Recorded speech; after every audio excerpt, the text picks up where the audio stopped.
Buenas noches, vamos a empezar la clase. La vez anterior estuvimos platicando algo sobre el procedimiento del juicio sumario. No sé si quedó alguna duda antes de que continuemos. Todavía nos falta platicar algo de la consignación, pero aparte de eso, ¿alguna duda? Del juicio sumario que se refiere a desocupación o cobro de rentas atrasadas, o en general a cuestiones de arrendamiento. Bueno, entonces si no hay dudas, habíamos platicado ya sobre el procedimiento y como decíamos, nos hace falta platicar algún par de cositas relativas a la consignación, que son unas diligencias que no necesariamente tienen que ver con un procedimiento con un proceso de estos sumarios, pero en muchas ocasiones van ligadas. En líneas generales, el Código Civil establece distintas modalidades, pudiéramos llamar distintas modalidades de cómo cumplir una obligación. Entonces, en principio se supone que el pago es el cumplimiento ordinario de la obligación, que debería hacerse en la forma que estuviera establecida en el contrato, si es que esa obligación proviene de un contrato. Y luego establece el código algunas modalidades específicas de cómo hacer ese pago, como por ejemplo el pago mediante dación de bienes. Si yo debo, por ejemplo, una cantidad de dinero, pero no tengo dinero para pagarla, me podría poner de acuerdo con mi acreedor en el sentido de que en pago de esa deuda yo le doy un vehículo, le doy algún reloj, o le doy algún bien mío que cubra el monto de la obligación. Y dentro de esas modalidades está el pago por consignación. En pocas palabras, la idea aquí es pagar a través del tribunal. ¿Qué manda? Ajá.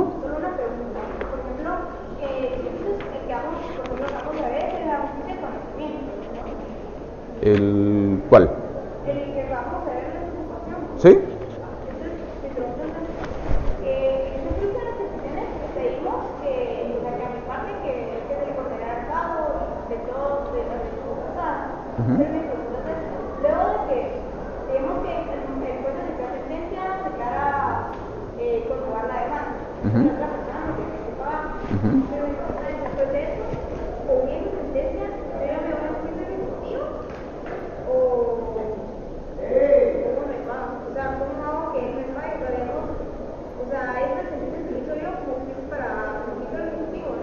Sí, solo que no sería un juicio ejecutivo, sino una ejecución de sentencia, pero sí.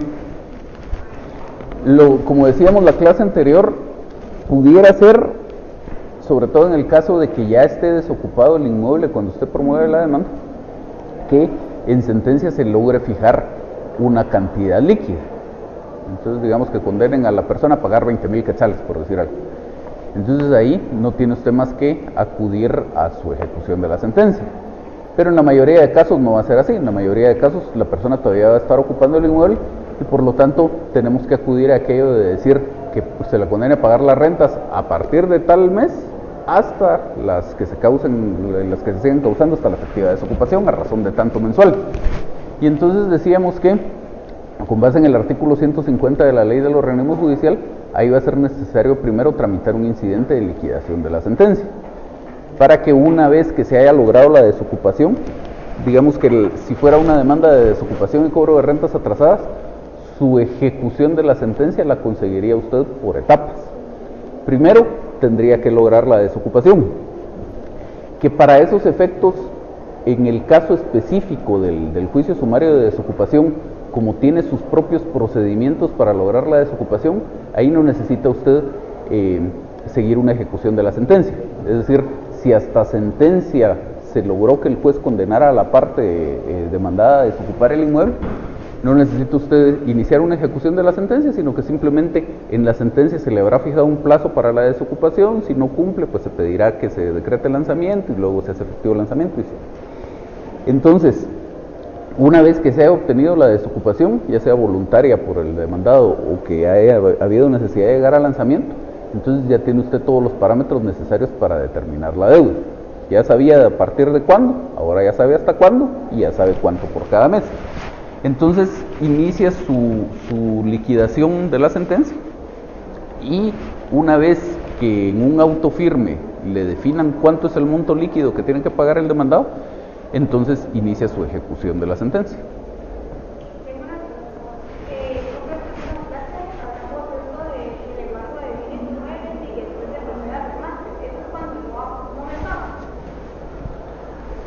Pero no necesariamente, no me recuerdo en qué contexto lo platicamos, pero en líneas generales sería cualquier embargo. Si estamos hablando todavía del juicio de cobro de rentas. Entonces, recuérdese que la idea del embargo es garantizar, como medida precautoria, garantizar el cumplimiento de una obligación patrimonial en general. Como etapa de un proceso de ejecución, ya sea una ejecución de sentencia, una ejecución en vía de apremio común y corriente, un juicio ejecutivo, etc.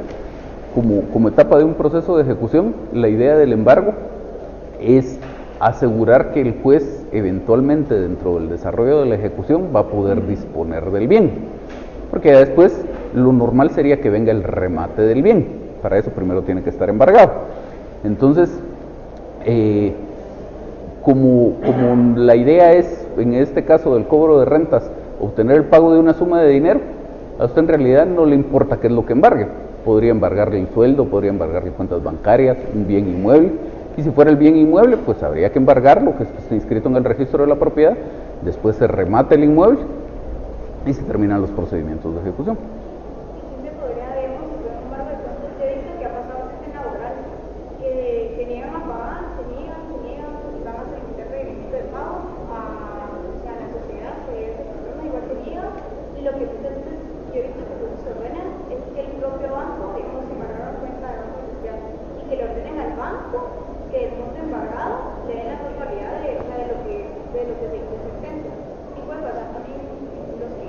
Sí, lo que pasa es que volvemos a lo mismo. La idea del embargo como etapa de algún proceso de ejecución es que el juez pueda disponer de los bienes. Entonces, si es una obligación de pagar una cantidad de dinero, hay dos opciones. Una opción es que el juez efectivamente, o que dentro del proceso pues efectivamente se logre embargar dinero. Entonces, está embargado dinero, usted está reclamando dinero, son equivalentes. Y entonces ahí el juez ya lo único que tiene que hacer es disponer qué hacer con ese dinero. En este caso, que se le pague a usted como ejecutante. Primero habrá que hacer una liquidación que se hace en incidente, pero pues no hay más que agotar esos trámites para que el juez pueda disponer del dinero. Entonces, si usted estaba promoviendo una ejecución en mi contra y logra embargar una cuenta donde se cubra la totalidad de lo que usted está reclamando, agotado el procedimiento de liquidación, el juez librará una orden al banco para que le entreguen a usted ese dinero. Lo mismo si usted me embargara, por ejemplo, el porcentaje legal de mi salario. Entonces, una vez que se reúna mediante las retenciones mensuales que debe hacer el cajero pagador, una vez que se reúna la totalidad de lo que usted está reclamando, el juez le va a ordenar al cajero pagador, páguele a ella y se libera el embargo. Ahora, también pudiera ser que lo que se embarguen sean bienes distintos al dinero, cualquier otra cosa que no sea dinero, un bien inmueble, un vehículo, lo que usted quiera. Entonces, usted está reclamando dinero y lo que está embargado es un bien inmueble, por ejemplo, no es lo mismo. Entonces, primero hay que convertirlos en equivalentes, como que fuera una operación matemática. Entonces, ¿cómo se hace eso? A través del embargo. Ya una vez que mediante el embargo se vende el bien y por lo tanto se transforma en dinero, ese dinero se podrá ordenar que se le entregue a usted después de agotada la fase de la liquidación. Bueno, pues entonces decíamos que el Código Civil establece la existencia de este mecanismo de la consignación. Dice el artículo 1408, se paga por consignación depositando la suma o cosa que se debe ante un juez competente. Luego el 1409 dice, la consignación procede, y hay varios casos, sobre todo nos interesa el primero, cuando el acreedor se negare a recibir la cantidad o cosa que se le debe. Luego los demás pues son importantes en general para efectos de la consignación, pero para las posibilidades que serían más frecuentes en un caso relacionado con arrendamiento, nos interesa ese inciso primero. Y el 1410 que dice que para que la consignación produzca efecto es necesario, primero, que sea ante juez competente, segundo, que sea por persona hábil, capaz o hábil para verificar el pago, tercero, que comprenda la totalidad de la deuda líquida y exigible con sus intereses y costas si las hubiere, cuarto, que esté cumplida la condición si la deuda fuera condicional o vencido el plazo si se estipuló en favor del acreedor. 1411, declarada válida la consignación, la obligación quedará extinguida desde la fecha en que se hizo el depósito y en consecuencia los riesgos de la cosa pasan desde ese mismo día al acreedor.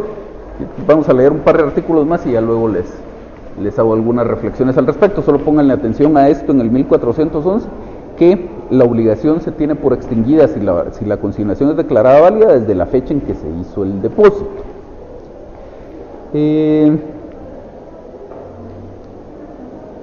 Todo lo demás por el momento no nos interesa y pasémonos al Código Procesal Civil y Mercantil, artículo 568.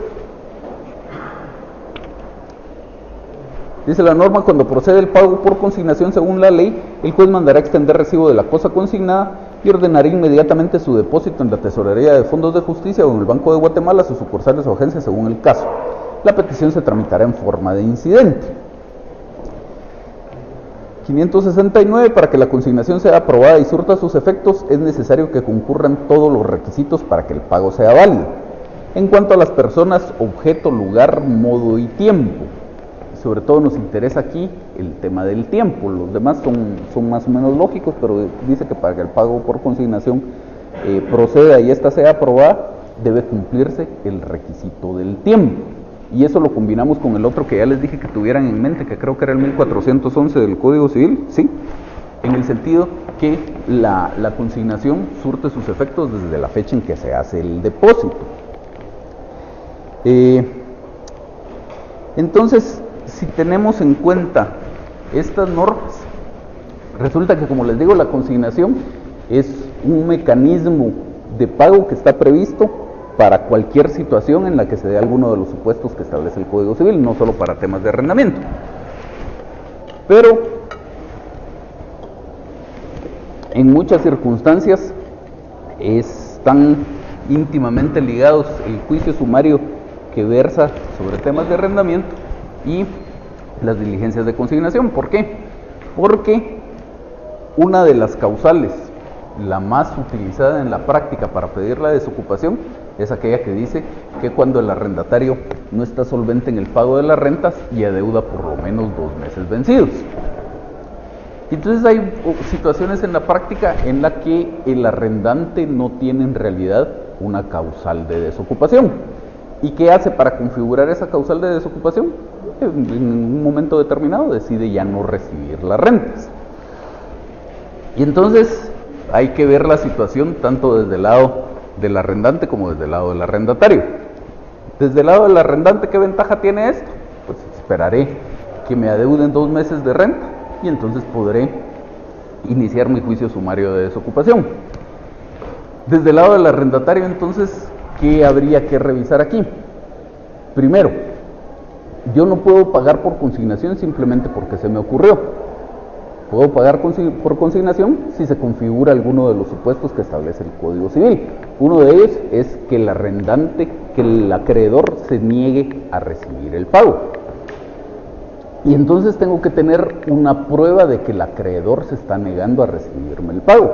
Porque si no es muy fácil, a pesar de que efectivamente el acreedor se niega a recibirme el pago, es muy fácil que al tramitarse las diligencias de consignación, que como vimos es por el procedimiento de los incidentes, cuando le den su audiencia al acreedor, el acreedor diga: no, jamás me he negado a recibir el pago, por lo tanto el pago por consignación en este caso no procede. Entonces tengo que tener una prueba de esa negativa. La más eficaz sería intentar hacer el pago en compañía de un notario, al que requerí previamente para que hiciera constar el resultado de esa diligencia en un acta notarial. Entonces me hago acompañar de un notario, llego a ofrecer el pago, si me lo reciben, magnífico, queda documentado en el acta notarial, y si no me lo reciben, pues igual queda documentado en el acta notarial que hubo una negativa a recibir el pago. Y entonces ya tengo la prueba de mi causal para promover las diligencias de consignación. Luego tengo que tener en cuenta lo que vimos que decía la norma, que para que la consignación sea aprobada y surta sus efectos, deben cumplirse todos los requisitos para que el pago sea válido, en cuanto a personas, lugar, modo, tiempo, etc. Todos los demás son bastante lógicos, pero el tema del tiempo aquí es importantísimo. Como vimos, dice la norma que la consignación va a surtir sus efectos desde la fecha en que se hizo el depósito. Y eso quiere decir que si yo tenía que pagar, digamos, de conformidad con el contrato, a más tardar el 12 de cada mes. Hoy es 11 de septiembre, llegué a querer hacer el pago y no me lo recibieron. Y entonces estamos a estas horas de la noche, yo voy con usted a su oficina profesional, le consulto el caso. ¿Qué habría que hacer? Por supuesto, aquí ya estamos muy en el, pongámoslo un poco más allá, había que hacerlo hasta el 20 de cada mes. Entonces, ¿qué tendría que pasar entre hoy y el 20 de septiembre? Pues en principio, hay que ir y ofrecer el pago y que quede documentado en acta notarial la negativa a recibir ese pago. Luego hay que iniciar las diligencias de consignación, hay que promover el incidente y obtener del tribunal la orden para depositar esta cantidad en la tesorería del organismo judicial y efectivamente hacer el depósito. Todo eso tendría que pasar antes del 20 de septiembre. Si yo inicio las diligencias de consignación, aunque lo haga en tiempo, y luego el depósito lo hago después, esas diligencias de consignación no sirvieron. Y entonces hay que cuidar mucho ese factor del tiempo, sobre todo porque las rentas, decíamos en alguna de las clases anteriores, la obligación de pago de las rentas es una obligación de tracto sucesivo. Entonces, para que la renta de un mes se entienda por adecuadamente pagada, es necesario que estén pagadas todas las rentas anteriores. De tal manera que si mis diligencias de consignación del mes de septiembre las hago fuera de tiempo, pues el juez eventualmente, cuando resuelva este incidente, las tendrá que declarar sin lugar, pero luego, como consecuencia de esto, si declara sin lugar estas, tendrá que declarar sin lugar las de octubre y las de noviembre, etcétera, y entonces ya se configuró la causal para obtener la desocupación. En cuanto a físicamente de conformación de expedientes, cómo manejar el tema de las consignaciones, hay en principio tres posibilidades. Una posibilidad es ir haciendo las diligencias de consignación por separado, básicamente como que si fuera una demanda. Cada mes voy y la presento en el Centro de Servicios Auxiliares de la Administración de Justicia. Otra posibilidad es hacer uso de lo que más o menos veíamos en la clase anterior, que establece la ley de inquilinato en su artículo 43. Esta norma dice: en el caso de que el locador se niegue a recibir la renta, esta podrá depositarse en el tribunal respectivo, siempre que el inquilino adjuntare a la solicitud de consignación el último recibo que acreditare el pago del alquiler correspondiente al mes anterior, o caso contrario, siempre que la consignación se haga con base en las diligencias en que constare la consignación precedente. Es decir, si yo ya inicié unas diligencias de consignación, en ese mismo expediente puedo seguir promoviendo las de los subsiguientes meses. Esto en la práctica no se acostumbra, pero la posibilidad ahí la sigue estableciendo la ley. En todo caso, sí habría que tener en cuenta lo que sigue diciendo el artículo: toda consignación posterior a la primera, eso es parte todavía de lo mismo, toda la consignación posterior a la primera se resolverá en la misma cuerda, acumulándose las diligencias, a menos de que éstas se encontraran en diferentes instancias. Bastará el depósito para que cese como causal la mora en el pago, siempre que el inquilino no estuviera insolvente por más de 2 mensualidades vencidas de alquiler. Si el inquilino depositara el valor de las rentas que se le demanden y estuvieran conformes con el contrato de arrendamiento, con el recibo o con las constancias de consignaciones anteriormente aprobadas, el pago se declarará bien hecho. Mientras la consignación no se hubiera declarado improcedente, el inquilino no podrá retirar la suma consignada. Entonces les decía que de conformidad con esta norma se pueden seguir consignando las rentas subsiguientes, acumulándolas al mismo expediente de una consignación anterior. No se acostumbra, pero siempre hay que tener en cuenta esa primera parte del artículo que dice que el inquilino debe adjuntar a la solicitud de consignación el último recibo que acreditare el pago del alquiler correspondiente al mes anterior, o en caso contrario, siempre básicamente adjuntar el comprobante de haber consignado las rentas del periodo anterior. Y luego, la otra posibilidad, cuando ya existe el juicio sumario, es ir haciendo las consignaciones dentro de ese juicio sumario.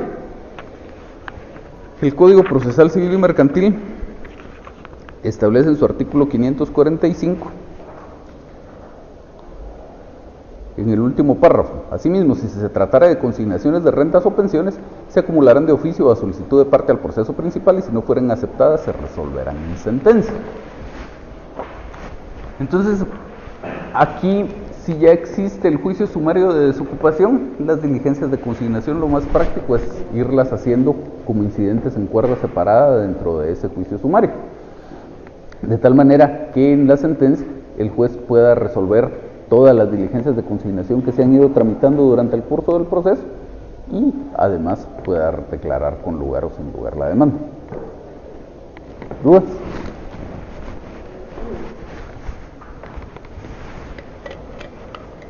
Sí. En caso que el arrendatario se haya ajustado con el tiempo de que no le está recibiendo la primera renta, pero no es el 20, sino que no sé, los primeros 5 días, como dice el contrato que nosotros hicimos a plazo. En ese caso, tal vez no le va a recibir el primero, segundo, tercero, ya el cuarto día ya solo va a tener después el quinto, pague con un abogado, solo va a tener el quinto día para poder pagar.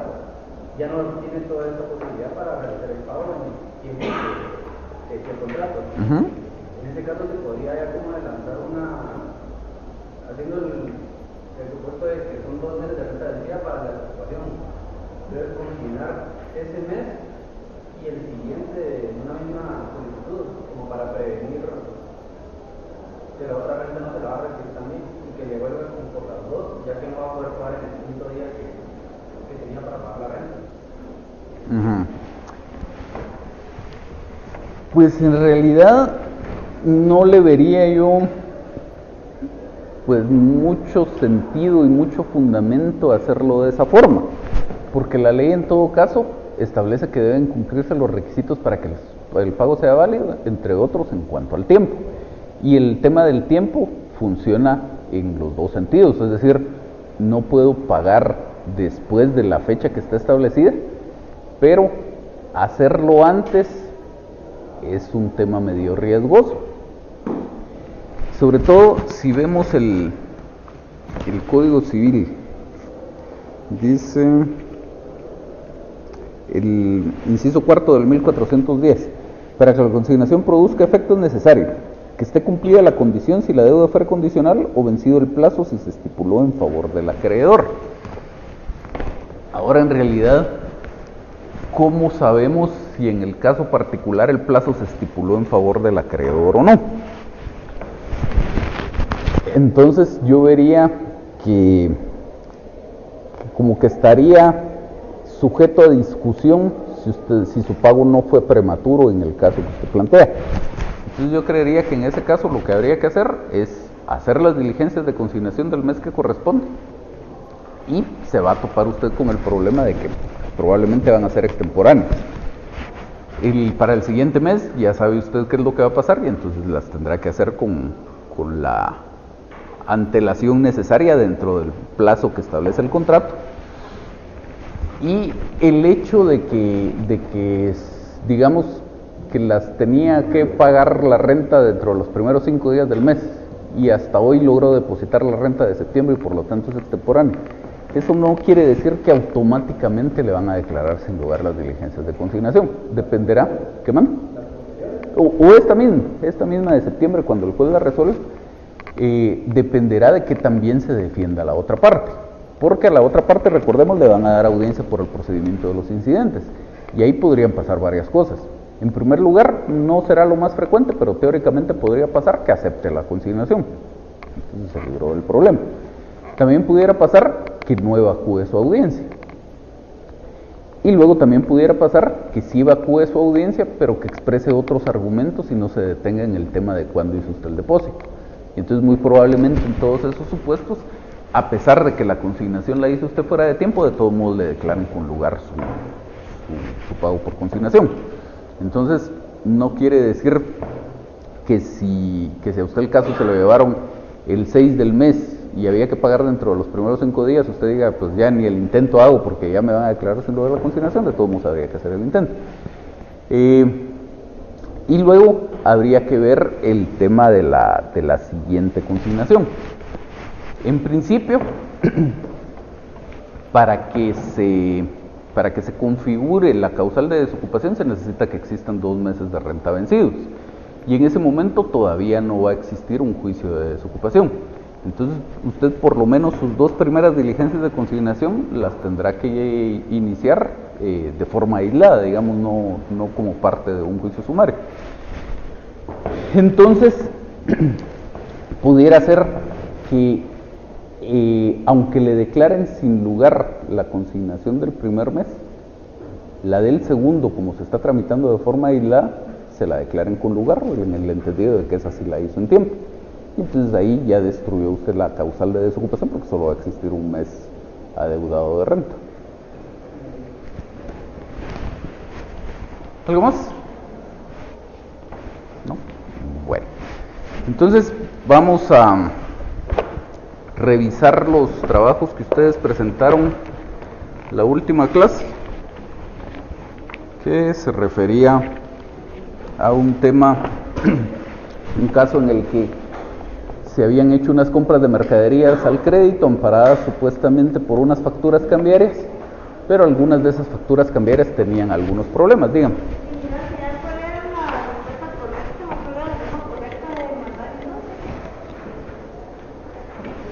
¿En cuál? ¿Cuál era la forma correcta de demandar? En líneas generales sí, salvo las observaciones que les hicimos.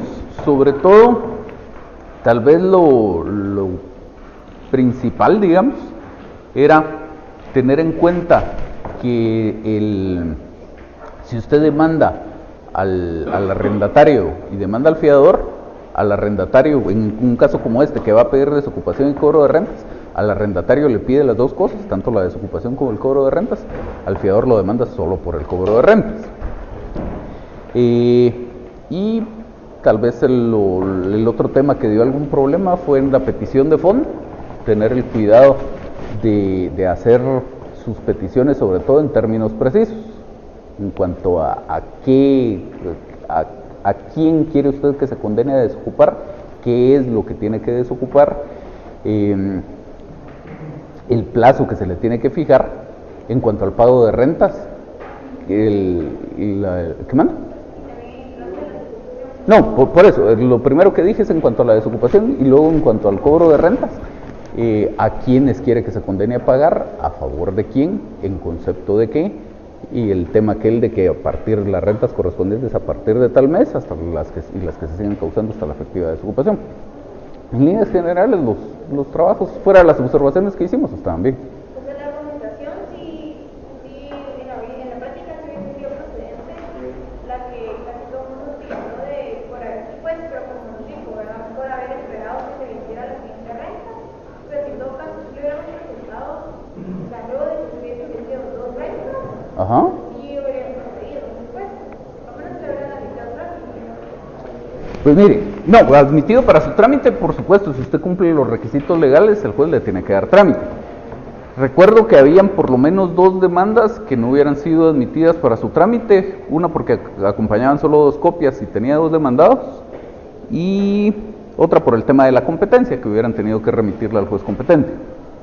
Fuera de eso, si usted cumple los requisitos legales, el juez le tiene que dar trámite. En cuanto a la causal de desocupación, dijimos que usted tenía una clara causal de desocupación que solo uno de los grupos invocó, que era la idea de hacer una construcción en el inmueble.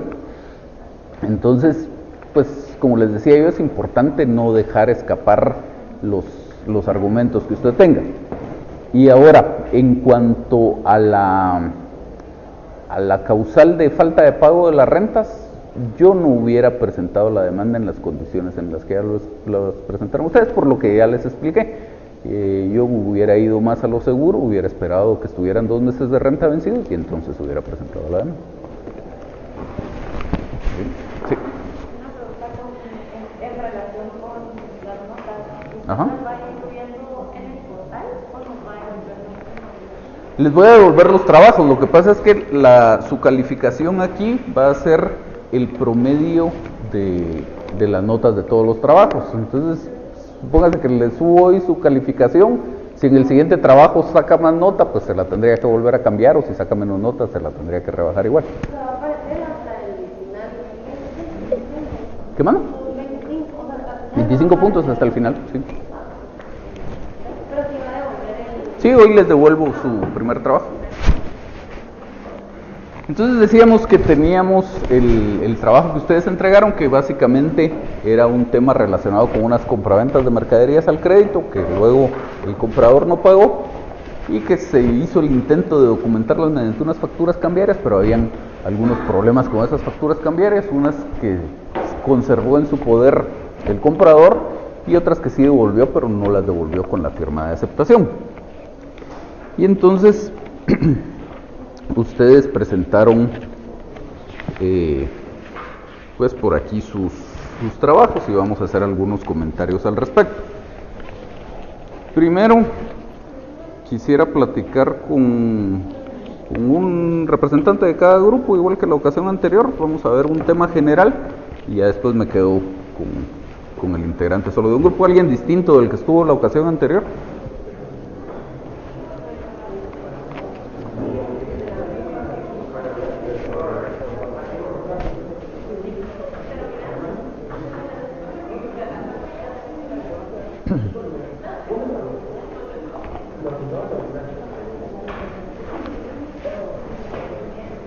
Bueno, entonces todos los grupos presentaron una demanda en la que se buscaba el cobro de más de una factura cambiaria.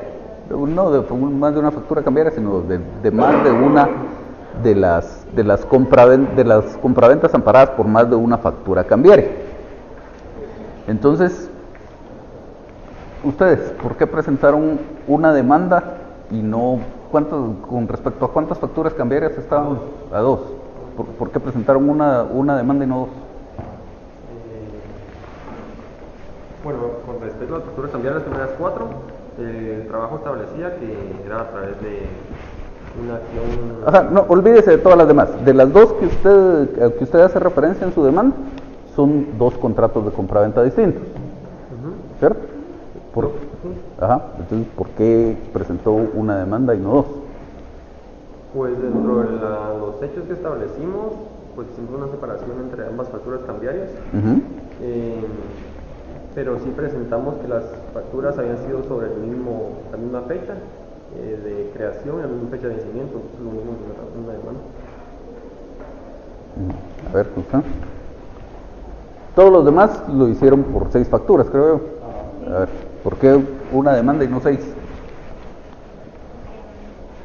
La verdad es que nunca valoramos la posibilidad de que 6 demandas. Simplemente pensamos en como era el mismo sujeto que estaba demandando y la misma persona y al final. Entonces, o sea, no pensamos que eran como 6 facturas, o sí sabíamos que eran 6 facturas diferentes, pero nunca pensamos la posibilidad de demandarlos por la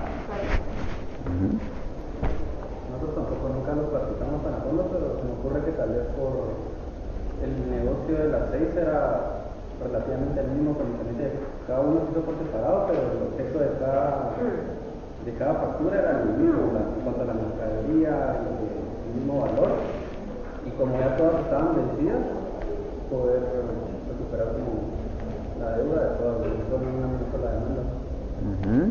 Nosotros equivalen un poquito porque era el mismo valor, eran las mismas partes. Lo que nosotros hicimos fue dividirlo, pero que fue en diferentes fechas, ¿verdad? Entonces, nosotros creímos que también todo iba a ir como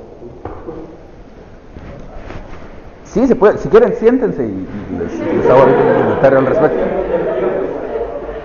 O sea, sí se puede. El hecho de que les haya hecho les haya formulado la pregunta no es porque esté mal. La demanda sí se podía hacer en esos términos.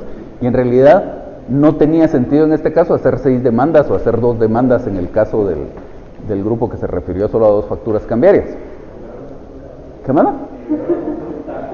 El hecho es que ustedes tienen que estar seguros del fundamento de lo que están haciendo. Y este es un tema bien elemental. ¿Qué más? No, la economía procesal sí está aquí involucrada, pero es un tema más distante. El tema es que el código permite específicamente plantear más de una pretensión en contra de una parte. Y esto es lo que se llama una acumulación objetiva de acciones. Es decir, para que exista proceso, necesito un demandante, un demandado y una pretensión. Puedo tener más de un demandante, también puedo tener más de un demandado, puedo tener más de un demandante y más de un demandado. Todo eso es una acumulación subjetiva de acciones. Pero también puedo tener más de una pretensión y eso es una acumulación objetiva de acciones. Y dice el código que se puede proponer más de una pretensión en contra de una parte. Dice, artículo 55. Contra la misma parte pueden proponerse en el mismo proceso diversas pretensiones siempre que no sean contradictorias. ¿En este caso eran contradictorias? No. Ni que hayan de seguirse en juicios sujetos a procedimientos de distinta naturaleza. ¿En este caso debían seguirse en procedimientos de distinta naturaleza? No. Observándose lo dispuesto en el artículo 11 que hace referencia a temas de competencia. Entonces, sí se podía, pero pues la idea es que tengan claros ustedes esos temas elementales. Veamos entonces, ¿qué manda? ¿Sí? Objetiva, por el objeto.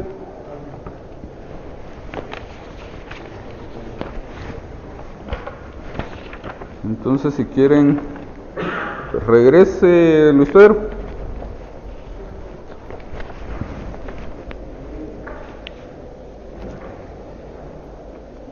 Entonces, toda la parte introductoria en este caso está bien. Y dicen el objeto de su comparecencia, conforme a lo que se expondrá en el desarrollo de la presente demanda, la entidad que es demandada, en el objeto de la comparecencia dice comparezco con el objeto de promover juicio sumario, con el objeto de que en sentencia se hagan las declaraciones que solicito en el apartado correspondiente en contra de la entidad tal.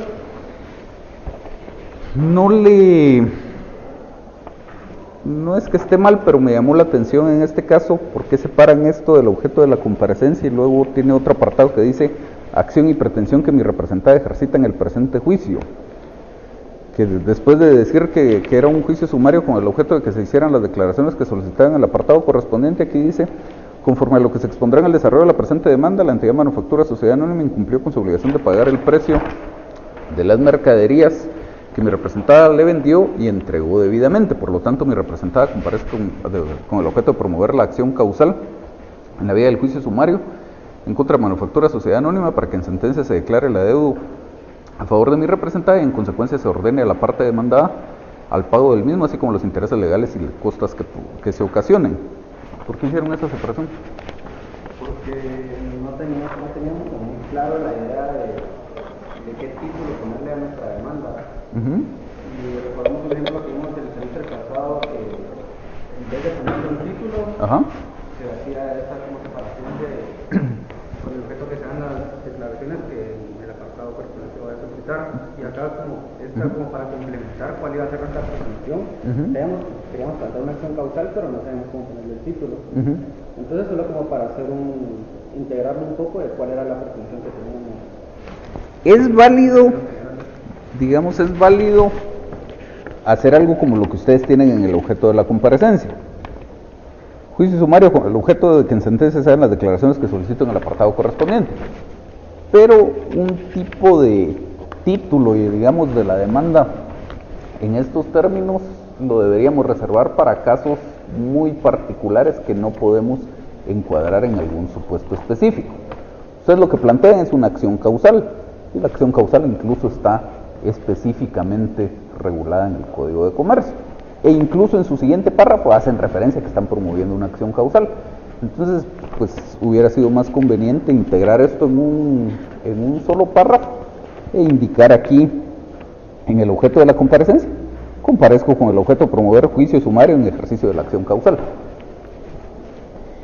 Bueno, entonces en líneas generales, para la primera parte de los hechos, pues todos van más o menos por la misma línea, que es lo correcto, hacer alguna referencia a cuál es el giro de negocios de la sociedad, que luego tuvieron alguna relación comercial durante cierto tiempo con la parte demandada, y luego que estos se quedaron adeudándoles el precio de algunas mercaderías. Entonces aquí llegamos al número. ¿Qué más? Pues no es que tenga que llamarse de alguna forma, porque si vemos alguno, si quiere después regresamos a este, pero veamos los otros trabajos. Tengo uno donde dice: comparezco con el objeto de promover juicio sumario de acción causal para el cobro de mercancías. Está bien. Tengo otro que dice: juicio sumario de acción causal, cobro de valor sobre mercadería y cobro de intereses. Está bien. Salud. Tengo otro que dice juicio sumario en ejercicio de la acción causal. Está bien. Entonces, digamos que juicio sumario en ejercicio de la acción causal podría ser un nombre más o menos razonable. ¿Qué mandan?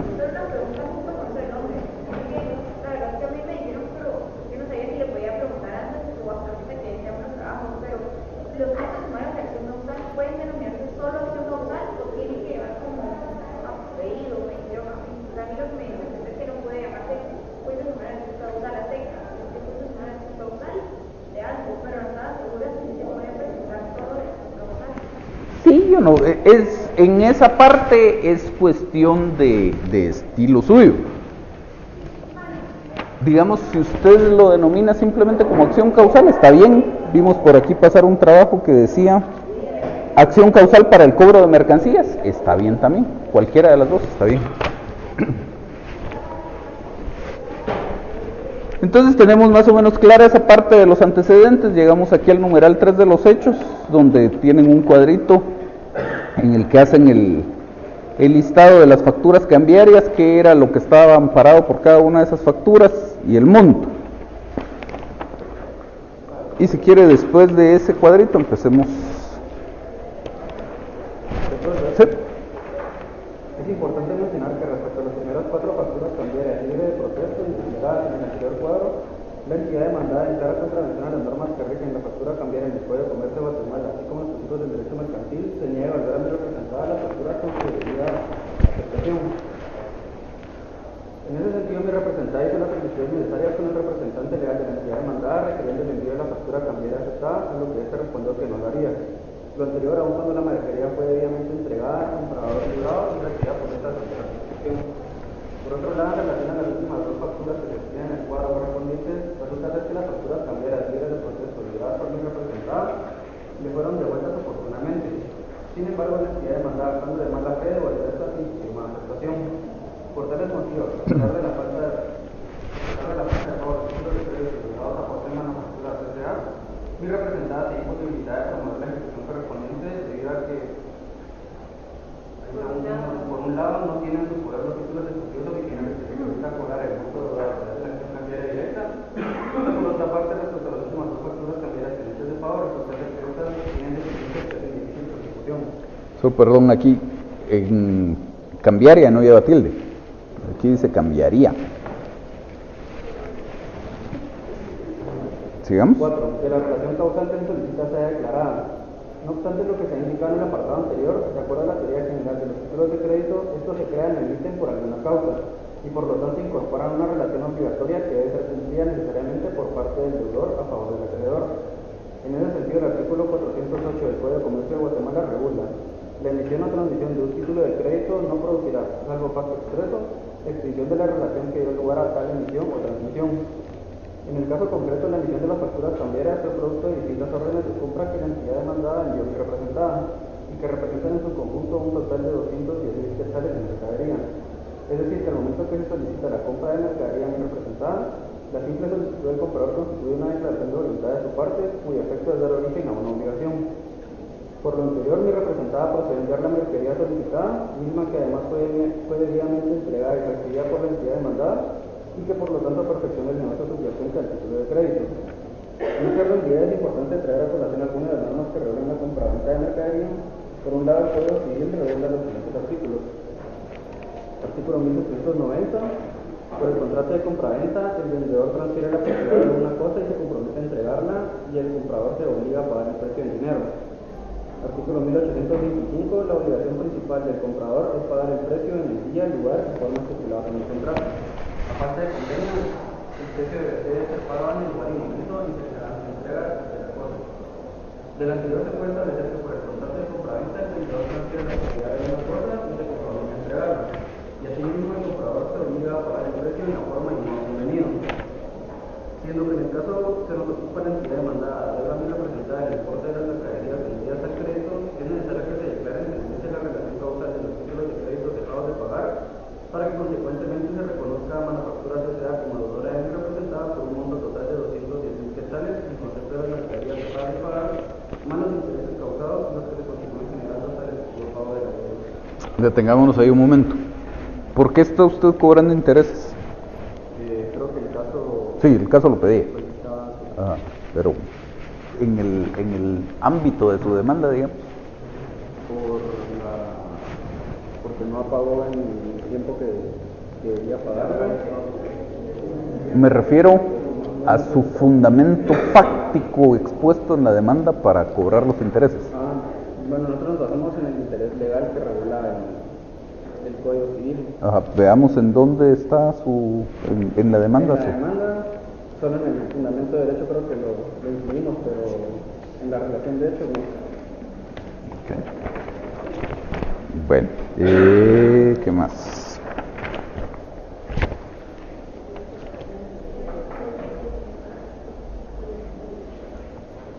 Veamos la petición. Empecemos con la D, de trámite.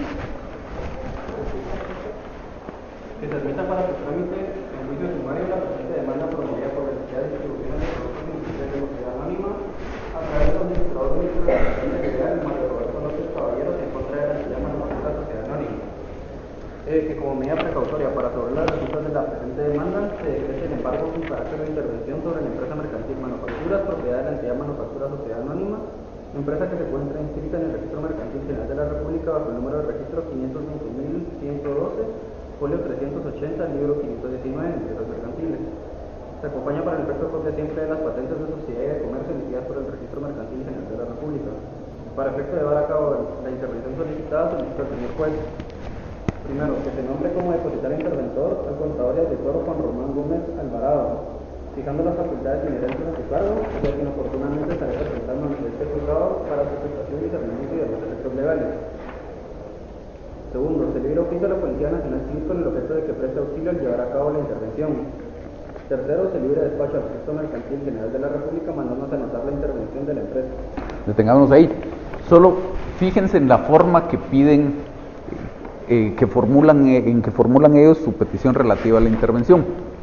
Todos estos datos tienen que incluirse. Entonces, tengo que decir qué empresa, sobre qué empresa es sobre la que quiero que recaiga la intervención, quién es el propietario de esa empresa, los datos registrales de esa empresa, porque luego hay que anotar la intervención, qué interventor propongo, hay que pedir que le fijen sus facultades.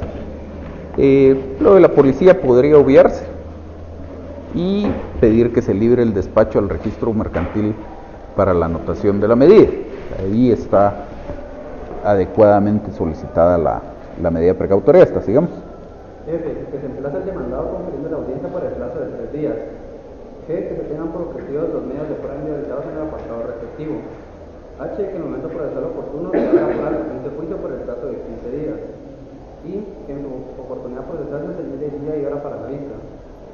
De fondo, que llegado el momento procesal oportuno se dicte la sentencia que en derecho corresponde declarando: A. Con lugar la presente demanda en juicio sumario promovida por la entidad de distribuciones de productos industriales Sociedad Anónima a través de su administrador y su representante legal Mario Roberto López Caballeros en contra de la entidad Manufactura Sociedad Anónima y en consecuencia se declare que la entidad Manufactura Sociedad Anónima adeuda a mi representada distribuciones de productos industriales Sociedad Anónima la cantidad de 210.000 quetzales en concepto de la venta de mercaderías de la que se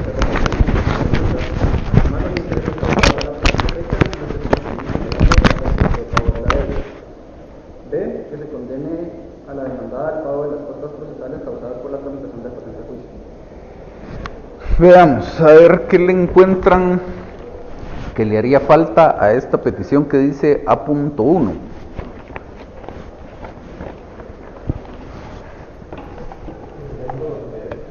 El monto. ¿Por qué? Si quiere. Justificar por cuánto serían los intereses o porcentaje para poder. Él está más los intereses causados. Ya le entendí su planteamiento. Tiene razón. Aquí el planteamiento de su compañero es cuál es la tasa de interés que estamos cobrando. Porque lo que pasa es que no lo dice. No, ¿cuál es el interés legal? Si lo tenemos claro. Solo la idea aquí de su compañero es, cuando vemos el último párrafo de los hechos, dice que quiere que los condenen a pagar el monto de tanto en concepto de mercaderías dejadas de pagar, más los intereses causados. Ya dijimos que no se menciona en alguna otra parte de la demanda de dónde salen estos intereses. Y como cuestión general, no es a lo que nos estamos refiriendo en la petición, pero como cuestión general, esto en ninguna demanda se puede hacer. Si yo voy a cobrar intereses, tengo que tener una argumentación de por qué. Pero el hecho es que aquí solo dice que quiere que los condenen a pagar intereses. Y luego, en esta petición de fondo dice, nuevamente, que los condenen a pagar la cantidad de tanto a que se hace referencia en la presente demanda, más los intereses causados y los que se continúen generando. No dice la tasa. Entonces, y en ninguna parte dice siquiera que quiere que los condenen a pagar el interés legal. Creo que usted preguntó si no podía hacer el interés legal. Sí se puede, pero lo tengo que decir. Entonces aquí... No. Porque en principio, de hecho, la norma dice que deberá pagar el interés convenido. Y a falta de convenio, el interés legal hasta el efectivo pago. Entonces el interés legal es una pura cuestión subsidiaria, a falta de un convenio. Pero entonces en esta relación de hechos que se debió haber formulado, tendría que decir, ¿hubo un convenio en cuanto al pago de intereses? ¿Cuál fue ese convenio? ¿O no hubo convenio, por lo tanto el interés legal? Y habría que fundamentarlo más, pero lo vamos a ver conforme vayamos viendo los trabajos de sus otros compañeros. Pero el punto, hay varias cosas que hacen falta en esta petición. Ya detectamos la primera. ¿Cuál es la tasa de interés? Ahorita voy con usted, Miguel. Una pregunta. La tasa que como uno tiene que saber qué tasa es al día presentarse el promedio del día. No, porque usted, digamos que llegamos a la conclusión de que usted lo que va a cobrar es la tasa de interés legal. Entonces bastaría con que usted dijera aquí, a las que se hace referencia, más los intereses causados a la tasa de interés legal, hasta los que se sigan causando hasta la efectiva desocupación. ¿Por qué? Porque lo que ocurre es que, más o menos como pasaba con el caso anterior, que después había que hacer una liquidación de las rentas, después aquí vamos a tener que hacer una liquidación de la deuda. Porque aquí dice que los intereses los quiere cobrar los que se continúen generando hasta el efectivo pago de la deuda. ¿Cuándo va a pagar? No sabemos. Entonces, en un momento en el futuro, tenemos que hacer esa liquidación de los intereses. Y para hacer esa liquidación de los intereses, entonces vamos a pedir el informe que dice el artículo 1947 del Código Civil, en donde diga cuál es el promedio ponderado de las tasas de interés activas, etc. ¿Sí?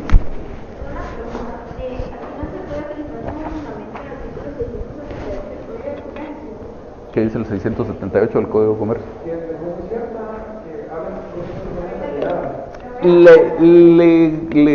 Le reservo la respuesta para después, porque eso lo invocó otro de los grupos en su trabajo y vamos a hacer algún comentario al respecto. Usted tenía una pregunta, perdón. Respecto a esto de los intereses en la petición, no sé si igual se presume o debería de consignarse de a razón de, digamos, si es interés mensual, si es semanal o cómo sería de... Con que dijera usted la tasa de interés legal, entonces ahí está englobado tanto cuál va a ser el porcentaje como a qué periodo corresponde ese porcentaje. No sé si me explico.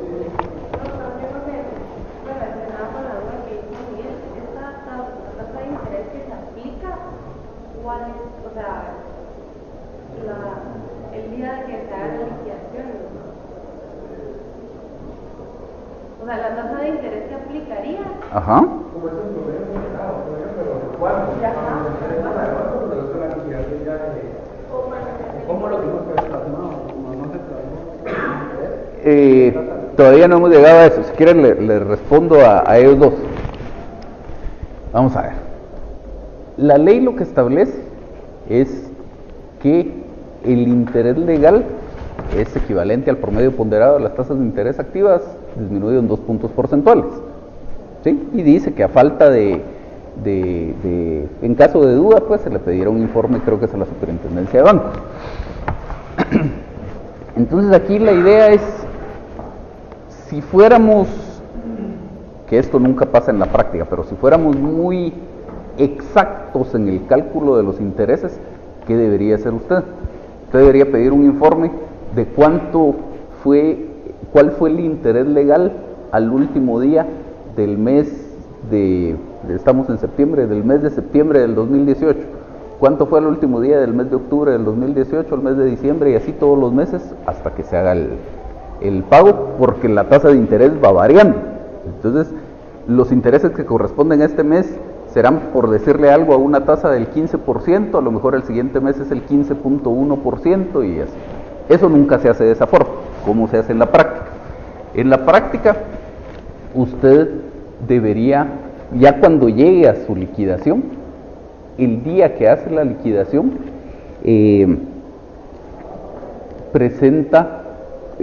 averigua cuál es el promedio ponderado a ese día y sobre esa base presenta su cálculo de todo el periodo, que es pues un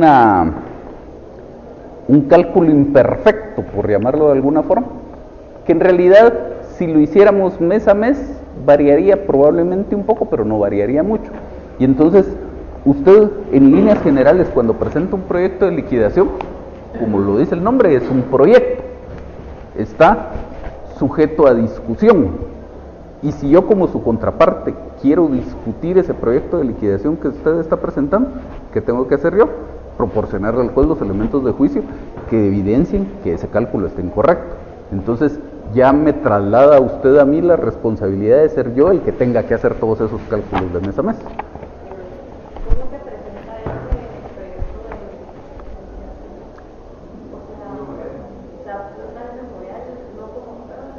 de No, el proyecto de liquidación es un memorial. Ajá, entonces en su memorial usted va a decir, las liquidaciones siempre se tramitan por el procedimiento de los incidentes. Entonces usted va a decir que, por ejemplo, ya está firme la sentencia y que se condenó al demandado a pagar X cantidad más los intereses legales, y que para determinar el interés legal viene a formular el siguiente proyecto de liquidación. Entonces dirá tantos meses a razón de tanto y etcétera. Es parte de su memorial. Sigamos viendo qué elementos le hacen falta a esta petición.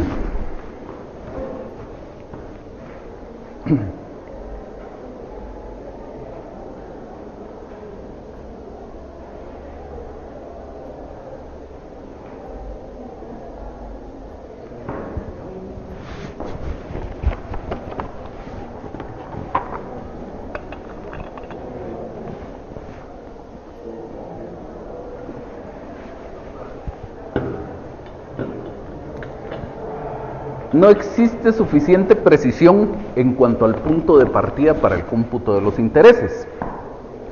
Dice los intereses causados a la presente fecha, pero sobre todo tomando en cuenta que en esta demanda no tenemos argumentos que fundamenten el cobro de intereses. Si tuviéramos argumentos que fundamentaran el cobro de intereses, en esos argumentos diría, por estas razones yo puedo cobrar intereses y los intereses los puedo cobrar a partir de tal fecha. Aquí no lo dice. Aunque lo tuviéramos en esa forma, la petición estaría imprecisa. La próxima vez lo sacamos a subasta. La petición estaría imprecisa. Pero en este caso con mucha mayor razón porque no tenemos esos argumentos. Entonces aquí es más o menos como tenían ustedes la petición de las que se referían al cobro de rentas. En las que se referían al cobro de rentas, veamos una cualquiera. Dice, se condene al señor fulano y a la señora Mengana en forma solidaria al pago a favor de mi representada, la entidad tal, de la renta vencida del mes de agosto del año 2018 y las que se sigan causando hasta la efectiva desocupación. Tenemos el punto de partida claramente definido y el punto de finalización del cómputo, en este caso de las rentas, en algún momento en el futuro que todavía no sabemos cuál es. Aquí el punto de finalización del cómputo de los intereses también lo tenemos en la misma forma y eso está bien. Los que se continúen generando hasta el efectivo pago de la deuda, perfecto, pero tenemos que ser específicos en decir a partir de cuándo. Entonces, podríamos decir, la cantidad de 210,000 quetzales en concepto de la venta de mercaderías a que se hace referencia en la presente demanda, más los intereses causados a partir de tal fecha, y los que se continúen generando hasta el efectivo pago de la deuda, y entonces ahí ya tendríamos formulada con precisión esa petición. Todavía no hemos llegado a eso. Es que vamos a ver conforme vayamos viendo el desarrollo de las demandas que los 4 grupos plantearon de forma distinta el tema de los intereses. Entonces después vamos a hacer alguna reflexión general en cuanto a los intereses. Falta algo que debería saltarles a la vista a ustedes, siendo que esta es una petición de condena. Exactamente, si es una petición de condena, de nada me sirve a mí pedir que se declare la existencia de la deuda. Tengo que pedir que se condene a la entidad tal a pagar a favor de tal la cantidad de tanto. Eso es básico en una petición de condena y todas las peticiones de condena deben tener la misma estructura, ¿sí?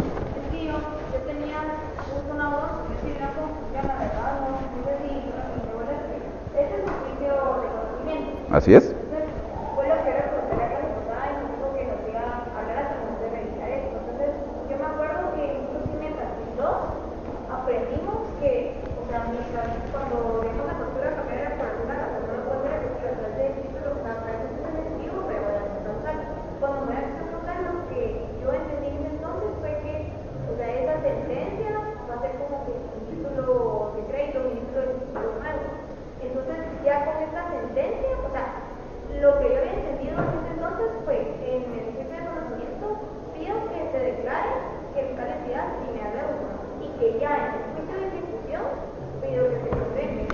No.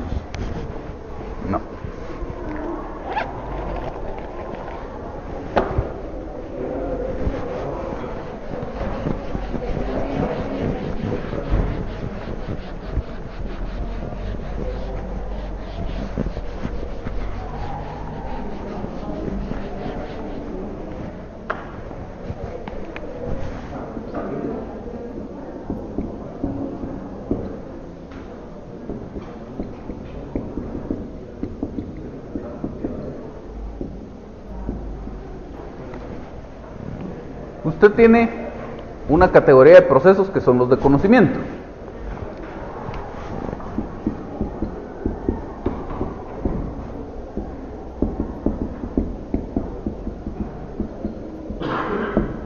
Por el otro lado tiene los de ejecución, que esos también tienen una clasificación, que si me pregunta a mí es una clasificación que no sirve para nada.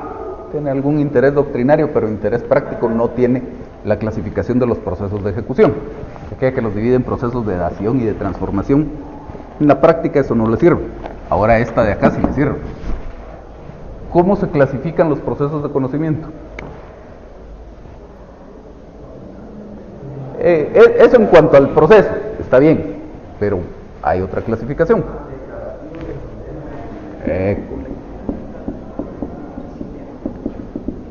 Declarativos de condena y ¿qué más? Constitutivos.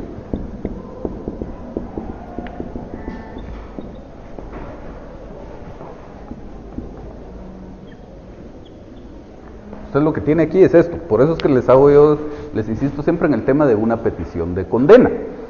Entonces, los declarativos, básicamente la idea es la constatación de una situación ya existente. El ejemplo típico, la declaración de unión de hecho.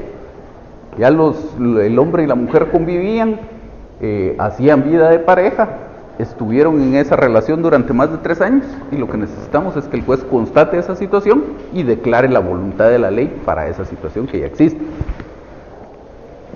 constitutivos cuando se trata de crear, modificar o extinguir una relación jurídica. Entonces, no solo para crearla, también para extinguirla. Por ejemplo, el divorcio es un proceso constitutivo, se está extinguiendo una relación jurídica que era el matrimonio, se disuelve el vínculo conyugal.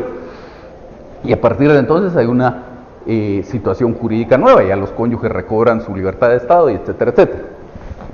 Y los de condena, cuando quiero que se condene a una parte a cumplir para conmigo alguna prestación, que puede ser el pago de una cantidad de dinero o puede ser cualquier otra cosa, dar, hacer o no hacer algo. Entonces, en el caso anterior, el cobro de las rentas es una petición de condena. La desocupación del inmueble también es un tema de condena. En este caso, quiero que me paguen las mercaderías estas que nunca me pagaron, es una petición de condena. Si yo quisiera, por ejemplo, que el juez declare la existencia de un contrato de compraventa aquí, sería una acción declarativa y las puedo combinar. Puedo pedir en la demanda que el juez declare la existencia del contrato de compraventa y que como consecuencia de ese contrato de compraventa condene al comprador a pagarme las mercaderías que no me ha pagado. Pero en la parte que me refiero al cobro que estoy haciendo, es una petición de condena y por lo tanto tengo que pedir que se le condene. Ahora, distinto es ya cuando quiero hacer efectivo coactivamente el cumplimiento de esta pretensión, que eso ya lo voy a hacer en un proceso de ejecución que será la ejecución de la sentencia. Y en esa parte sí más o menos tenía usted claro el tema. Si yo tuviera un título ejecutivo, un título de crédito en toda regla, pues sigo un juicio ejecutivo, que es un proceso de ejecución. Como no lo tengo, que todavía ni siquiera hemos dicho si la acción causal era lo que había que hacer en este caso, pero digamos, lo que hicieron ustedes fue, como no lo tengo, me voy a un proceso de conocimiento que es de condena, pido que se condene a este señor a pagarme y después me voy a una ejecución de sentencia. Es más, el código no lo dice en ninguna parte, pero las únicas sentencias con respecto a las cuales se puede iniciar una ejecución de sentencia son las de condena. Por ejemplo, en un juicio de divorcio, ya que está firme la sentencia, usted no inicia una ejecución de la sentencia.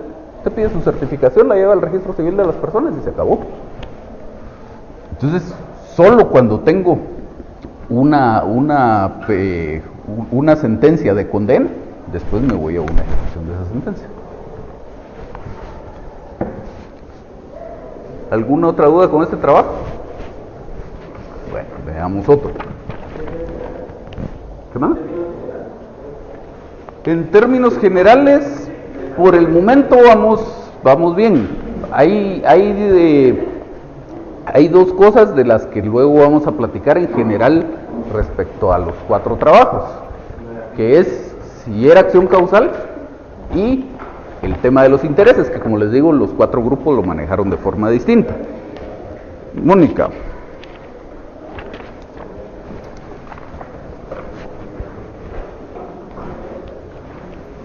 A ver, léame la respuesta a las preguntas B y C.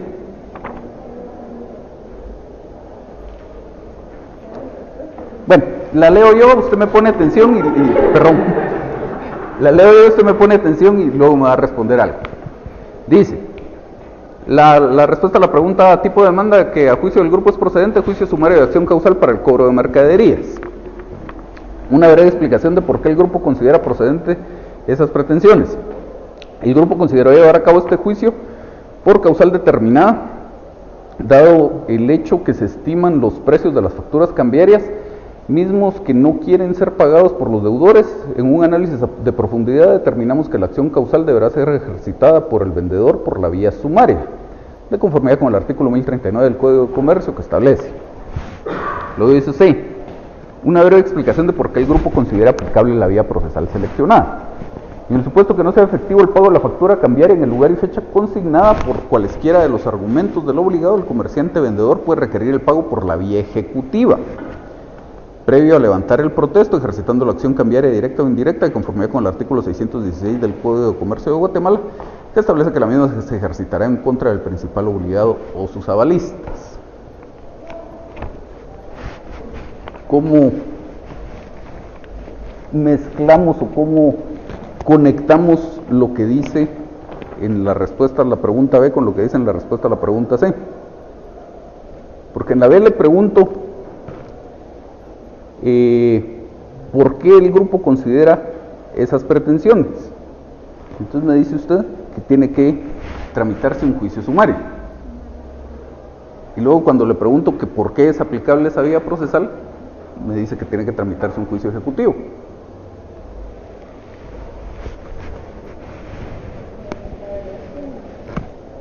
Yo creo que hay un juicio sumario, no sé por qué, o sea, no tienen, en el momento en que de redactar la respuesta, creo que no entendimos.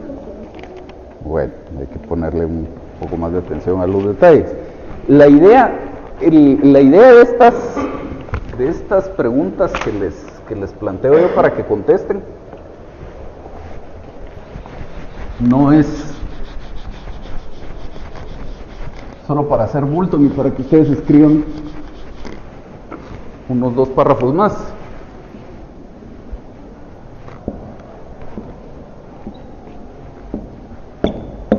Para que quede así de claro, se los pongo así de grande. Esto es el fundamento de todo lo que viene después en su demanda. Si no tenemos esto claro, lo que venga después probablemente no va a estar bien. Entonces la idea aquí es como insistirles en el hecho de, antes de ponerse a escribir, reflexionen en esto. Veamos entonces, pues igual su parte introductoria está bien, la parte introductoria de los hechos está bien. Y dice el numeral 4 de los hechos de la pretensión. Empecemos ahí. De la nueva prestación de este estado general regulador que con fecha 1 de junio del año 2016 se emitió una orden de compra con número de correlativo 0123 por parte de la entidad demandada, en la cual solicitó que se le suministrara un lote de 10.000 bloques de medida estándar a razón de 3 hectáreas con 50 centavos cada uno, haciendo un total de 35.000 hectáreas exactas. Perdón, y ahí fueron haciendo los demás requerimientos, pases a la B de ese apartado de las facturas cambiarias. De las facturas cambiarias del poder de distribución de productos y la nómina sin firma de aceptación. Asimismo, señor juez, durante la relación con el centro de presentada y la entidad demandada, con fecha 16 de julio del año 2018, se recibió una orden de compra por la demandada solicitando que se le suministraran 70 tubos de material PVC a razón de 500 hectáreas cada uno, haciendo un total de 35.000 hectáreas. Material que se empleó junto con la orden de envío y factura cambiaria con números de correlativo 245. Factura que la entidad demandada retornó al poder de depositado presentó una aplicación. ¿Saltes el siguiente párrafo? El mismo caso ocurrió con la factura. No, saltes ese, si bien es cierto. Si bien es cierto que la firma de aceptación es considerada un requisito esencial de los títulos de crédito, tal y como establece el artículo 386 del Código de Comercio, así como el artículo 594 y no cuerpo normativo, no me da el derecho de por medio de la vía sumaria del artículo 4, pues el cumplimiento del pago de las facturas cambiarias no marcadas. Por el hecho que la factura cambiaria representa la existencia de un contrato de compraventa de mercancías descritas entre el cliente y la empresa. Por lo anteriormente expuesto, honorar después, es que exijo que se cumpla la parte anulada al pago de los costos de las dos facturas cambiarias descritas anteriormente, las cuales se asignan a un total de 78 hectáreas, podría ser que con la obligación de 5 años. Dejemos lo de los intereses porque eso lo vamos a ver al final, en conclusión. En conclusión, es el hecho, señor juez, que las 4 facturas cambiarias descritas en el apartado A del punto 4 hasta el día de hoy no han sido devueltas ni presentadas, ya que en las siguientes ocasiones han resultado por el hecho de no aceptar el contenido de la firma, así como responder por el pago que corresponde al total de cada factura cambiaria, aun cuando mi representada ha actuado siempre de diligencia entregando la demanda a la demandada con todos los efectuados entre las distintas órdenes de compra que, siempre con la expectativa de las facturas vendidas se pagas en el tiempo de la jornada. Por lo tanto, el comprador está obligado a devolver al vendedor una factura cambiaria original previamente aceptada para poder realizar el pago de la materia entregada, en base al artículo 191 del Código de Comercio Guatemala. Empero es el caso que, a la presente fecha, la demandada no ha devuelto a las facturas presentadas ni ha aceptado pago correspondiente, y en consecuencia ha prescrito la compra media representada para hacer el cobro con medio de la directiva. Asimismo, señor juez, las facturas mencionadas en el apartado B del punto 4 de la presente demanda tampoco han sido canceladas por la demandada representada, el cual ha sido municipal de 70.000 hectáreas, en concepto de solo mencionaba.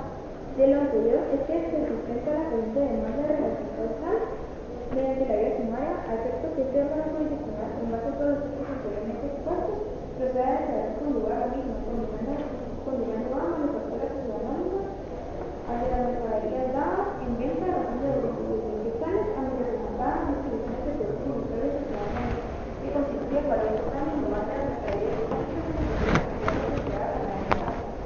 Solo deténgase un momento.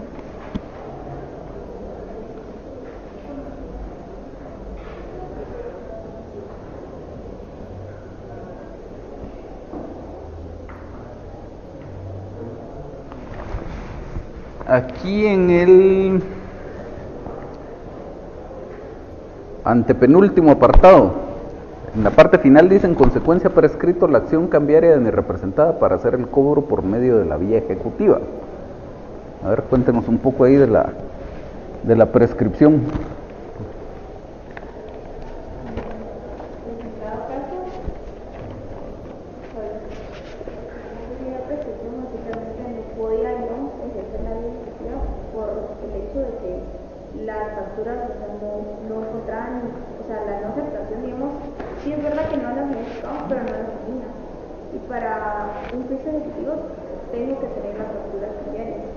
Que es algo muy distinto, porque la prescripción en materia de acción cambiaria, la prescripción y la caducidad no funcionan igual que lo que vimos el semestre pasado de las excepciones previas de caducidad y de prescripción.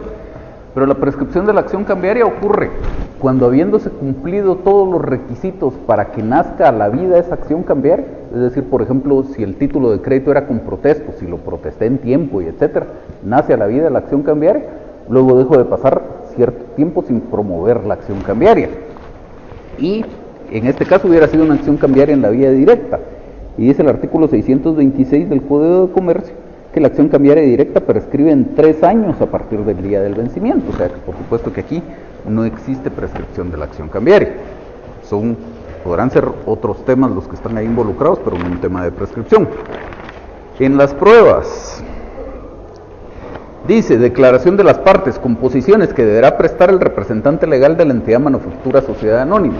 Eso no se puede pedir, porque él no es parte en el proceso. Yo le puedo pedir declaración a quien sea mi contraparte en el proceso.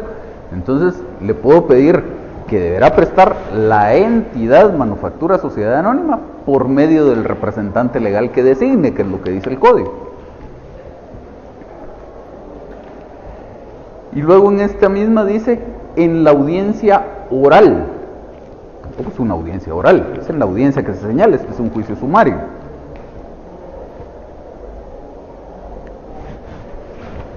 Luego dice en el primero de los documentos, el testimonio de la escritura constitutiva de la sociedad. ¿Para qué?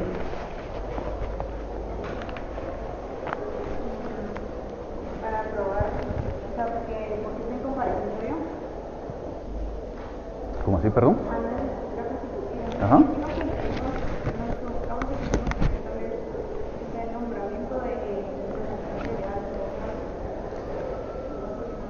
Pues tampoco el nombramiento no es necesario, ni siquiera es lo más correcto identificarlo dentro de los medios de prueba.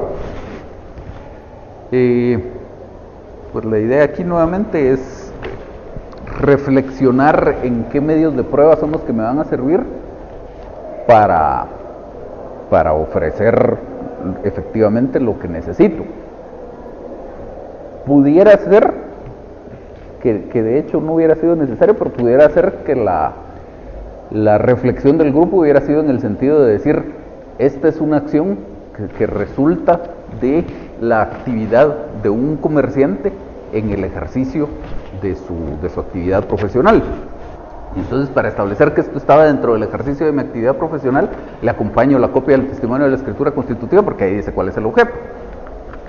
Hubiera tenido un poco de sentido, pero si la pusieron solo por ponerla, entonces tenemos un problema de que no se hace un adecuado análisis de los medios de prueba. Y en todo caso, nunca debería acompañar el testimonio de la escritura. En todo caso, una fotocopia legalizada o incluso hasta una fotocopia simple, pero el testimonio original no tendría algún sentido.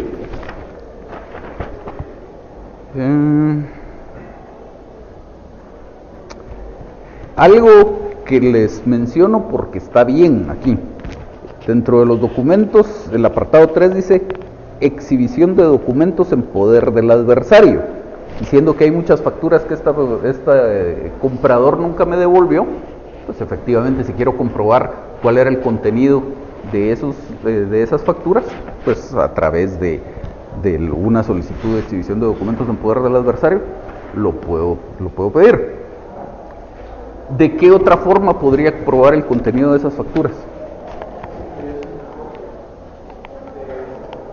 ¿Y cómo tendría una copia de esas facturas?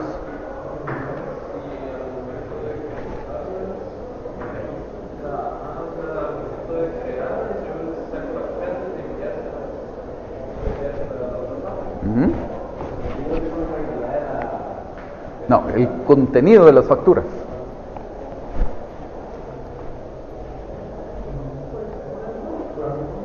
¿Qué mana? No, el contenido de las facturas. Permítame, ¿qué mana? Todas las facturas. La factura cambiaria es un título de crédito y a la vez es una factura. Y de toda factura que yo emito tengo que conservar una copia. Entonces siempre voy a tener la copia de mi contabilidad. Entonces aquí está perfecto, puedo pedir que me exhiban el original, pero además lo puedo reforzar presentando una fotocopia simple o una fotocopia legalizada de mi copia de esa factura que yo ya tengo en mi contabilidad.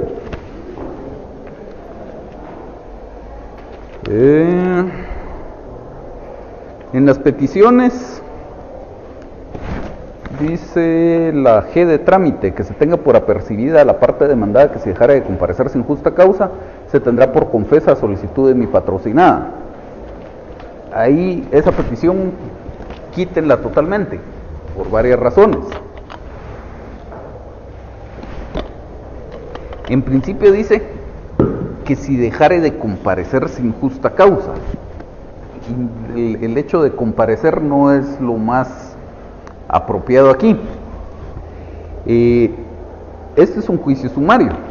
Siendo un juicio sumario, la rebeldía funciona igual que en el juicio ordinario, es decir, si dejo pasar los 3 días sin contestar la demanda, entonces el demandante podrá presentar una solicitud de que se tenga por contestada la demanda en sentido negativo y se sigue el juicio en mi rebeldía, no que se le tenga por confesa. Y luego, el emplazamiento en el juicio sumario no se hace bajo apercibimiento. Entonces esa petición está totalmente fuera de lugar acá. Luego dice la literal H, que como medida precautoria sin audiencia de la otra parte y llegado el momento procesal se dicte resolución que en derecho corresponde y en consecuencia se decrete el embargo. ¿Cuál sería ese momento procesal? Entonces el decir que llegado el momento procesal está de más. Esa expresión la utilizamos cuando no es algo que el juez deba resolver inmediatamente. Por ejemplo, que llegado el momento procesal se señale día y hora para la vista.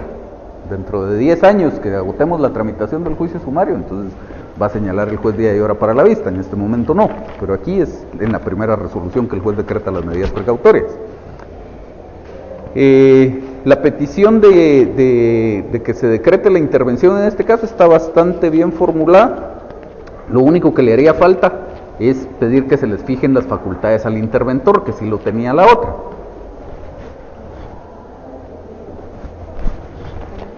¿Vemos qué estamos viendo ahí? No, es que me confundí, perdón, en lo de composiciones, que deberá prestar la entidad manufactura. Por medio del representante legal que designe. Bueno, entonces veamos su petición de fondo. Que llegado el momento procesal oportuno se dicte sentencia que en derecho corresponde se declara. A. Por igual la presente demanda de tipo ordinario en contra de promovida por la entidad de distribuciones del producto alimentario de la nómina en contra de la entidad manufactura de la nómina. De en consecuencia se declara que la entidad manufactura de la sociedad anónima habrá una cantidad de contribuyentes externos más intereses legales que se encuentren a la fecha de cobro a favor de la entidad de distribuciones del producto alimentario de la sociedad anónima. Nuevamente le interrumpo. Esta ya es la petición de fondo. Inicia a continuación de donde dice de fondo que llegado el momento procesal oportuno se dicte la sentencia, que está perfecto. Cuando se agote la tramitación del proceso, va el juez a dictar sentencia. Y ya luego lo que viene es el contenido que debería tener la sentencia, y nuevamente decimos que en su momento procesal oportuno se condene. ¿Cuál sería ese momento procesal oportuno para condenar? Entonces, aquí la expresión en este numeral 2, en su momento procesal oportuno, está de más. Se condena al demandado, a la entidad manufacturera, sociedad anónima, al pago de las facturas cambiarias. Y están ahí detalladas, perfecto. Y retomando la pregunta que usted hacía respecto a si se pedía que se condenara en este proceso o no, como vemos ya el mismo trabajo de ustedes, sí pide que se condenen, y así está bien. Y vemos también que aquí se mezclan los dos temas, que perfectamente es posible, una acción declarativa con una acción de condena. Primero pido que se declare que la entidad adeuda, y luego pido que se condene a la entidad a pagarme. Entonces dice que en su momento procesal oportuno, estaría de más que se condene al demandado, la entidad manufactura sociedad anónima, al pago de las facturas cambiarias, y detalla las facturas cambiarias. ¿Es un pago de facturas cambiarias lo que yo estoy pretendiendo aquí?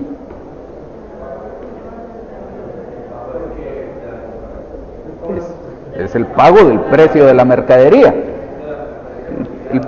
Podrá ser el pago del precio de la mercadería descrita en una factura cambiaria o en estas 6 facturas cambiarias, pero no es el pago de la factura cambiaria. Para pedir el pago de la factura cambiaria tendríamos que tener una factura cambiaria que cumpla todos sus requisitos y entonces estar promoviendo una acción cambiaria. Sigamos. Por un monto total que asciende a 200.000 quetzales, más intereses legales que se encuentran a la fecha de cobro a favor de la entidad de distribuciones de productos industriales o ciudadanos. Nuevamente aquí no decimos a partir de cuándo.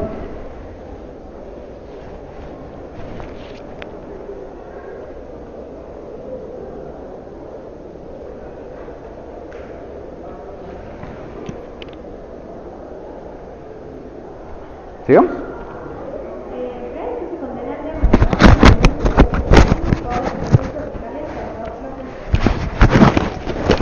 a Veamos las copias.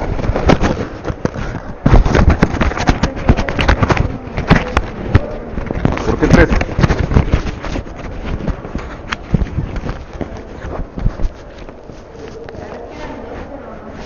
que la última vez acompañamos ustedes en una de más. En la práctica en este caso no hubieran tenido problemas. Si quieren acompañar 3 copias o quieren acompañar 5, quieren acompañar 10, porque acompañar copias de más después no les va a rechazar la demanda ni mucho menos. Pero sí me interesa que en los trabajos que ustedes presenten hagan el análisis, acostúmbrense siempre a hacer el análisis de cuántas copias tienen que presentar, y sí necesito que los trabajos me los presenten indicando exactamente la cantidad de copias que corresponda al caso, precisamente para que se acostumbren a hacer ese análisis, porque si no, les va a pasar a la inversa, les va a pasar que se van a acostumbrar a que la demanda sobre la que trabajaron decía 2 copias, la dejan así y tenía que acompañar 3, se la rechazan. Ya en la práctica, después cuando ustedes estén ejerciendo, si se quieren acostumbrar a acompañarle a todas las demandas 10 copias para no correrse riesgo, eso ya es tema de ustedes, pero en los trabajos sí quiero que me hagan ese análisis, por favor. Un par de cositas antes de que nos retiremos.